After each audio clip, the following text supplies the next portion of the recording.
passei por esse processo também de radicalizar em alguns aspectos, porque também tem uma questão também que imagina, em 2004 a gente já estava participando, fazendo arte negra. Então já tem mais de 10, 15 anos, né, pelo menos. 15. Então, o meu entendimento como negro, pelo menos uns 20 anos. Eu tenho 35, 15, 16 anos. Algumas discussões que se tem hoje não se tinha também naquela época, pelo menos não chegava para mim. Não tinha. Entendeu? Então, o entendimento se tinha. Eu acho. 100% negro, aí era crítica. Porque 100% negro, não 100% branco. Não sei se você lembra disso daí. Essa era a treta. A polêmica era a camiseta 100% negro. Eu lembro. Aí, assim, hoje se aprofundou muito em vários, pelo menos, que a gente vai buscando e vai vendo que... Então, o que foi? Aquilo que eu tinha acesso, eu achava que eu estava mudando o mundo, mas não estava também. Depois eu comecei a perceber que o racismo é tão perverso que não adianta, eu acho que ele não dá conta de eu culpar uma pessoa, depois de um tempo. Depois eu comecei, e aí agora eu estou num outro momento, assim, estou num momento mais de tentar me curar e tentar viver.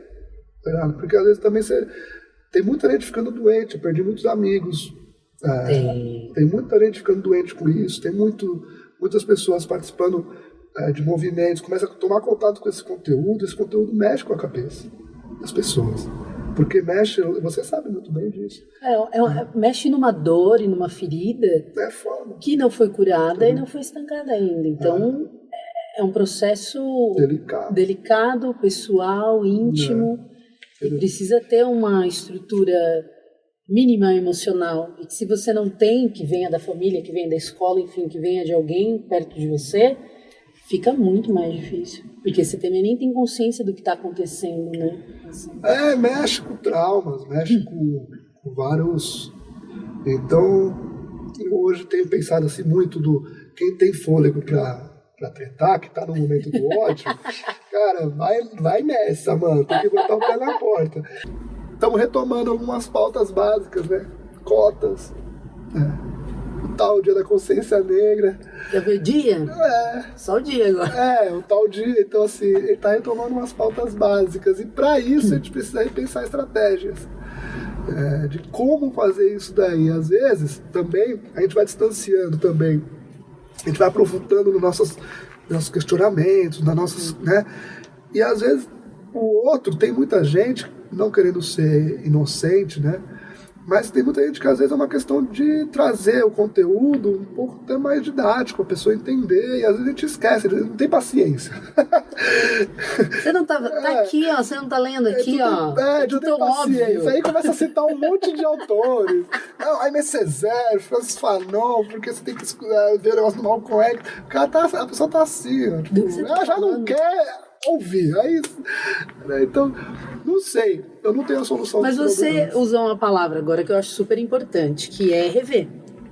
A gente está vivendo um momento que, embora tenebroso, nebuloso, eu acho que é importante rever como a gente chegou até aqui e rever as estratégias.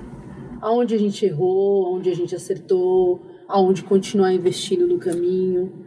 Porque se não recua, é igual a arte da guerra, né? Se você não recua, não sobe no topo da colina para ver o que está acontecendo.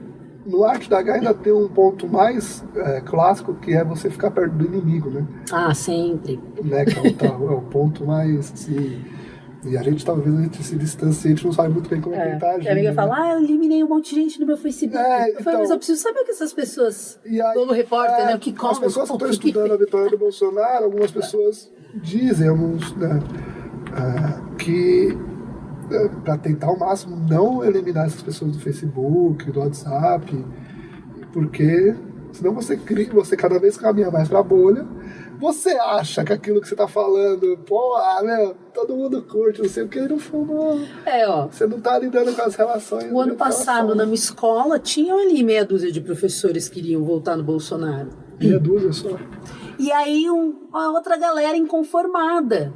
Eu falei, mas gente, ele é um ser humano que faz parte da sociedade. O fato dele ser professor Não significa. Como assim? Ele estudou, ele fez faculdade. Mas, gente, vocês precisam quebrar com esse ideal de que é professor, é revolucionário, é de esquerda, é consciente. Não tem nada a ver. Ele é um ser humano, além e você deu sorte que foi só meia dúzia, né? Na escola foi meia dúzia. Porque em São Paulo teve muita gente que votou. Inclusive, o problema em São Paulo é grave, né, velho? Porque a gente tá ferrado com... A gente tem aí Dória, o Covas, que foi o cara que ninguém votou, mas veio reproduzindo aquela política. E tem o tal do Bolsolixo, né? Então... A gente tem uma tríplice aí, pra quem mora aqui no estado. Mas é isso, a gente tem agora, para além das pautas negras, existe também outras pautas nesse momento, né? Da esquerda, como é que a esquerda se organiza, o PT, como é que ele repensa, né? Óbvio que já avançou muitas coisas, mas essa esquerda mais abrangente, né, que já conseguiu acessar o poder e tal, repensar alguns modos de operação aí para poder... É muito importante. Não dá também para ficar esse lugar do fez crítica, é da direita, sabe? Não pode também ser assim, né? Fez crítica, então é da direita.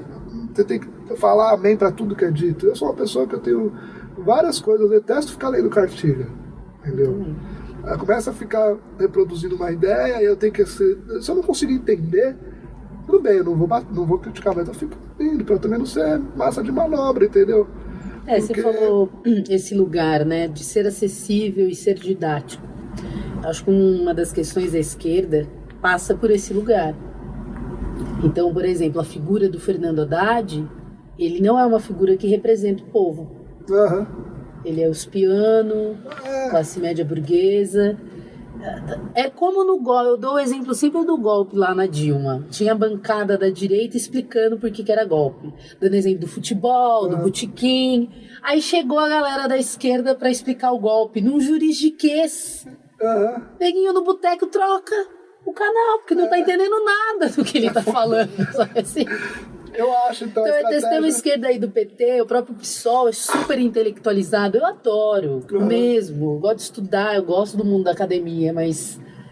precisa falar a tal língua, né? A língua que o pessoal entende. Senão, exatamente. Senão você fica falando uma coisa que... Fica na sua bolha. Você fica reproduzindo a bolha. Você acha que a sua bolha é uma realidade do planeta, mas na verdade é uma bolha. Então, às vezes eu me pergunto quais são as bolhas que a gente vive e a gente está se comunicando com quem e para quem, né? Sim, total. Às vezes, isso daí para mim, nos últimos tempos, tem sido muito louco, assim, sabe? Porque o próprio Treme Terra, por exemplo, muita gente falava como é que o Treme Terra enche os teatros, os espaços. Porque nem sempre essas pessoas de movimentos e tal, não foi o maior público nosso. Você tem noção, a música que mais é escutada no Spotify, a gente tem um disco que chama Terreiro Urbano, é uma música que é Onissaure de Oxalá. Onissaure, Axé. Então, quer dizer, aí a gente começou a falar, porra, por que será? A gente descobriu que nosso trabalho se comunica com as pessoas de terreiro, as pessoas... Tá descobrindo, óbvio que se comunica com a questão também de negritude e tal. Mas, cara, existe também um movimento que quer que você seja tão perfeito que às vezes também não se permite. Então você não reage, sabe? Porque o artista, no meu caso, eu sou artista. Na minha criação, eu tenho que me permitir estar livre. Pra depois eu colocar minhas ideologias já de prima. Se eu for fazer uma música já com ideologia, na minha criação, tô falando do meu lugar de fala. Se eu começar a falar, eu posso falar isso, eu posso fazer não sei o quê. Então, depois que eu faço uma criação, seja em dança, lá com um grupo, seja em música e tal, seja numa situação, aí a gente faz uma discussão também, entendeu? Faz uma análise do tipo, a gente discute se tá de acordo, se a gente viajou muito, se isso daí a gente está reproduzindo um tipo de coisa que a gente não quer falar, o que os signos representam, sei lá. Então, por exemplo, se você tem uma arte sendo feita num palco e você tem um corpo de uma mulher e um corpo de um homem, você faz um processo criativo. Mas depois você pode olhar aquilo e falar, puta, mas tem um signo aí que não é o signo de um corpo de uma mulher e do corpo de um homem. Então, se você faz esse tipo de composição, será que está dando a leitura que a gente gostaria de dar ou está reafirmando um tipo de machismo? Entendeu? Então, isso daí, se você parte do pressuposto que você vai fazer uma criação e já começa, ó, não pode fazer isso, não pode não sei o quê, aí a gente não tem a possibilidade de depois analisar. Você limita, né? Você limita a criação. É óbvio que na hora que a gente entrega a obra, quer dizer, aí depois tem outras leituras, tem pessoas que gostam mais de uma parte, tem gente que não gosta, tem gente que sai chorando e tal. E aí você também tem um outro debate, já pode acontecer até de mudar, chegar no ponto de falar, de fato, mas é uma obra e ela exprime aquele momento que a gente viveu. Então, naquele momento a gente criou isso, significa que depois que passa 5 anos, você olha para trás daquela obra, você fala assim, pô, se eu fosse fazer hoje, também já faria diferente. É porque é movimento também, né? Não é estático. Como acontecer isso. Você tem artistas, por exemplo, não o nosso caso, né? Mas você pega o Baden Powell, ele morreu no final da vida dele sem querer cantar as músicas do Afro Samba. Olha. Porque ele acho que ele virou evangélico e tal. E aí não queria mais se relacionar com isso, né? Não é o nosso caso, espero que não aconteça isso, mas o ser humano ele também tem que se permitir a estar nesse processo evolutivo ou em transformação. E de experimentação. De experimentação, É como se você fosse numa consulta, talvez, e você já fala, eu não vou falar isso, porque ela vai me julgar, porque não sei o quê. Talvez o processo artístico, ele é terapêutico também. Muito. Então, se a pessoa se permitir, ela se entregar para o processo criativo e não ficar com os pré-julgamentos, já de prima e tal, ela vai trazer coisas boas e às vezes vai trazer também uma coisa que revelou uma coisa dela ali, mas que a gente não vai usar e que faz parte do ser humano. Agora a pessoa fica, não vou falar, não vou fazer, não sei o quê, como é que vai falar, como é que a pessoa vai pensar sobre mim, como é que não sei o quê. Eu acho que fica uma arte meio travada, entendeu? Então, é difícil. Por isso que essas pessoas têm que fazer como eu, deixar de ser atriz. Entendeu? Porque a arte que eu acredito é exatamente essa. E aí eu prefiro me expor só entre 4 paredes no divã do que é uma forma de pro resto do mundo, assim. Agora, o processo artístico nosso, quando aconteceu de experimentações, ele é 4 paredes, né?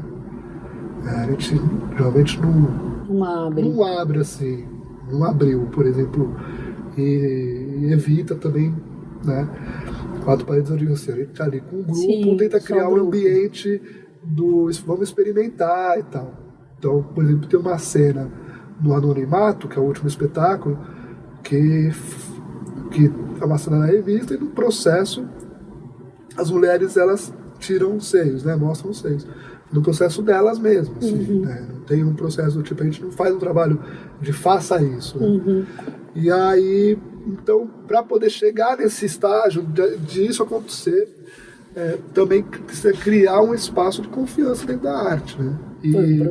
Foi um processo. E aí, quando você vai mostrar isso dentro do palco, você já tem uma discussão, uma elaboração, processamento dessas experimentações. E aí você pode fazer uma análise mais assim, as cores, ou vai fazer isso, será que vai dar essa leitura? E que também tem um limite, porque, por exemplo, o livro Pele Negra, Máscaras Brancas, ele é muito denso, muito complexo. Então a nossa ideia nunca foi montar um espetáculo que fosse literalmente contando o livro. E tem gente que vê e fala, nossa, eu não li o livro, nossa, eu não entendi nada, mas eu gostei muito, tocou em mim, fiquei chorando muito. Você fala, às vezes é isso. Ou aquela cena lá que vocês fizeram pensando nisso daqui, né? A gente falou, não, mas... não, mas você se te tocou nisso, porque a arte, ela é também poética no sentido de... Ela é muito subjetiva, assim. Então, ela pode te comunicar coisas que não necessariamente a pessoa que fez estava com aquela intenção. Agora, também uma coisa que eu não gosto muito é de fazer essa arte tão literal, que eu acho que tem uma função de você ficar falando, sabe? O rap tradicional tem um pouco disso, né? Você faz E eu gosto do rap tradicional, mas às vezes também, se você fala tudo que você quer falar mesmo, assim, literal e tal, não sei o quê, eu, enquanto público, às vezes eu me pergunto, poderia ser mais. Eu prefiro simbólico. Poderia ser mais simbólico. Eu posso nem conseguir traduzir na hora, mas eu entendi. Assim. Então. Aí são escolhas também. Não, o que eu queria saber é se vocês estão em algum novo processo, se a companhia... A gente vive sempre novos processos, né? Porque é muito difícil. Porque o último foi anonimato, né? Ou não? O último foi o anonimato. A gente sempre vive novos processos, assim. E tem a ver até com alguns questionamentos que a gente faz. Quantas companhias de arte negra, de dança negra, você vê que tem uma estrutura de estabilidade financeira, política e tal, no Brasil? Desconheço. Então, eu te falar assim, uma companhia de dança negra que circulou bastante. Aí você pode até falar, o balé folclórico da Bahia circulou bastante e tal. Então é muito difícil, porque o grupo é muito grande. Então as pessoas às vezes não conseguem sobreviver disso, de arte. Então, às vezes uma pessoa precisa sair e tal, e o grupo ele vai se renovando. Então a gente vive todo momento, a gente está em um processo de conseguir se manter vivo, né? Existe um genocídio de corpos negros que a gente está vendo aí dos 80 tiros e tal, mas existe também um genocídio cultural muito forte.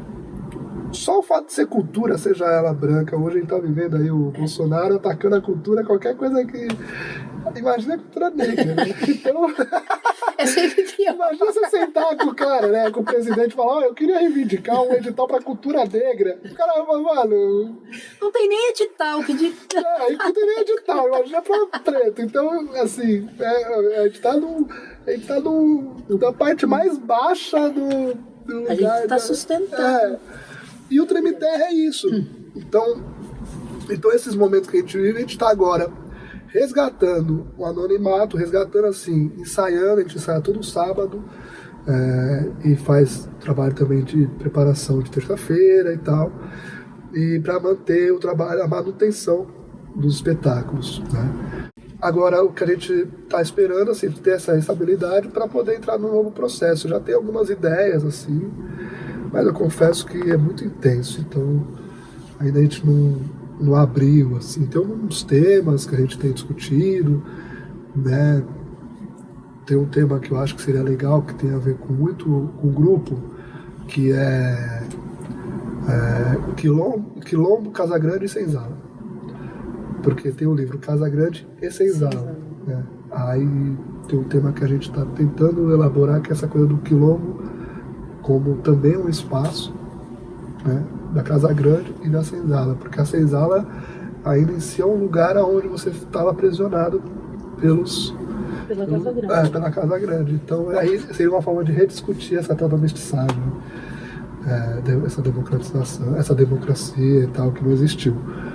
Então, mas a gente também não sabe ainda assim, para onde a gente vai. O primeiro momento é manter os espetáculos, manter o grupo, que é um desafio muito grande por conta de questões financeiras, de conseguir fazer agenda, por exemplo. O Treme Terra leva para o palco cerca de 20 pessoas. Uma galera, entendeu? Fora a produção que está em foto, tem técnico de som, técnico de luz, o cara da projeção, que é o Aquiles, que fez esse quadro.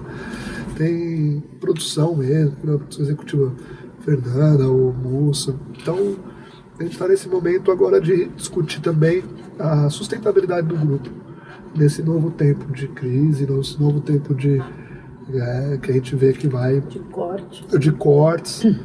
Então, a gente está partindo assim, por exemplo, criando uma loja de roupas, que a gente possa vender alguns produtos, serviços. Então a gente tem um estúdio que a gente possa trabalhar, então criar trilhas e tal, para poder pagar aluguel, pagar as coisas, né? Então um dos desafios nossos bom, para a gente não morrer, como é que a gente faz, né? E aí que entra as contradições, né? Porque ao mesmo tempo que a gente ataca a ideia de capitalismo, o que a gente está tendo que lidar é como é que a gente vive, né? Nesse sistema. Então vem as nossas contradições. Você fazer um produto, a pessoa às vezes quer ter, mas como é que a gente faz o preço, como é que a gente presta esse serviço, como é que a gente consegue atender a galera. Então, e sempre olhar para essa ideia de criar um espaço para as pessoas negras ou pessoas da comunidade. Qual que é a página de vocês no Face? A página nossa é tremiterra.org.br e... desculpa, pode cortar. A gente tem um site que é tremiterra.org.br e no Facebook a gente tem a página do Afrobase, tem a página do Tremiterra, que é fácil também encontrar.